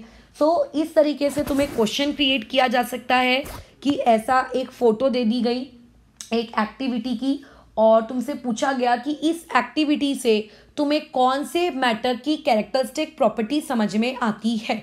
तो इस एक्टिविटी से जिसमें हम कलर पानी डालते जा रहे हैं और कलर धीरे धीरे फेंट होता जा रहा है, इससे हमें क्या समझ में आता है, इससे हमें ये समझ में आता है कि आपका जो मैटर है बहुत बहुत टाइनी पार्टिकल से बना है। शुगर और वाटर वाले एक्सपेरिमेंट से कौन सी कैरेक्टरिस्टिक समझ में आती है, फोटो बन के आ गया कि पहले शुगर का लेवल इतना, मतलब पानी का लेवल इतना था, शुगर डालने के बाद भी पानी का लेवल इतना रहा, वॉल्यूम में कोई चेंज नहीं आया। इससे आप कौन सा कंक्लूजन निकाल सकते हो मैटर के बारे में, तो आंसर क्या रिपोर्ट करोगे, वी कैन कंक्लूड दैट कि matter the particles of matter have space between them. इसीलिए एक्टिविटी याद है ना, ये ज़रूरी है, मैं एक्टिविटी रटने को नहीं कह रही हूँ, ठीक है। तीसरा आपको ये आ गया, कल को ऐसा एक ब्राउनियन मोशन की फोटो आ गई, ऑब्वियसली ये वाली तो नहीं आएगी पेपर में, ठीक है। इस तरीके से एक जिगजैग मोशन वाली आ गई, पूछेगा इस जिगजैग मोशन से या ब्राउनियन मोशन से आपको क्या समझ में आ रहा है। तो हम ये बताएंगे कि दो कंक्लूजन समझ में आ रहे हैं। पहला तो ये कि पार्टिकल्स हमेशा कॉन्स्टेंटली मोशन में रहते हैं करके, ठीक है। तो ये हमारे कुछ कैरेक्टरिस्टिक्स थे और कुछ एक्टिविटीज थे जिनसे हमें समझ में आया ये पार्ट। सो कल हम लोग सॉलिड, लिक्विड और गैस किस तरीके से एक दूसरे से अलग हैं वो वाली चीज़ हम सीखेंगे करके, ठीक है। और इस चीज़ के जो भी नोट्स हैं वो तुम लोगों को मैं जल्द से जल्द कोशिश करूँगी कि वो बना कर दे दूँ और उसके अकॉर्डिंग चीज़ें कैसा अपनी रटना वगैरह शुरू कर देना करके, ठीक है। ठीक है, फिर अभी आज के लिए हुआ करता है।